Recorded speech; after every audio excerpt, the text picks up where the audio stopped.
Hello नमस्कार. तर स्वागत आहे तुमचं माझ्या नवीन व्हिडिओमध्ये. तर आज रविवार होता ना, तर मुलं ना उशिरा सुटले आणि आज चतुर्थी पण आहे. तर मग सकाळी उशिरा उठल्यामुळं ना सगळे कामं लांबतात. तुमचं पण असं होतं असं सुट्टीच्या दिवशी. आमचे मुलं तर लवकर उठतच नाही. चैतन्याला ट्युशन होतं, तर मग त्याला उठवलं मी, चहा वगैरे दिला आणि सकाळी साबुदाणा वगैरे केला. ते काही मी म्हणजे शेअर नाही करत, कारण की घाई गडबड झाली सकाळी ना. तर म्हटलं आता संध्याकाळची रुटीन दाखवूया. तर आज उपवास सोडायला मी ना पालकाची पुरी बनवणार होते. तर म्हटलं चला आता तुमच्यासोबत ते पण शेअर करूया. तर मग मस्त असं हिरवी मिरची, लसूण आणि जिरे आणि पालक पण कट करून मिक्सरमधून बारीक करून घेतला आणि पिठामध्ये मस्त असं भिजून घेतलं.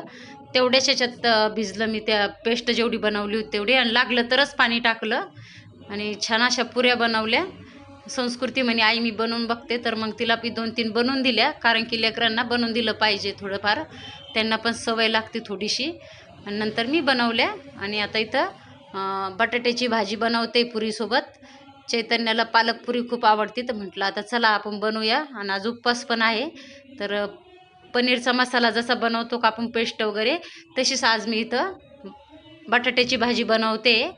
आणि छान असं पेस्ट बनवून घेतली. चटपट मसाला वगैरे टाकला, तेल सुटेपर्यंत मसाला परतून घेतला आणि छान अशी भाजी तयार झाली. आणि नंतर चतुर्थी आहे तर म्हटलं देवाला, गणपतीला पण मोदक वगैरे तळून घेतलेत.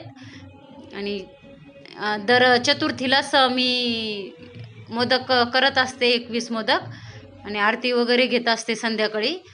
तर म्हटलं आता चला मोदक ते केल्याच्या नंतर तुम्हाला दाखवूया. आणि छान असं पुऱ्या वगैरे तळून झाल्यात आणि देवाचं ताट भरलं आणि देवाला पण ठेवलं.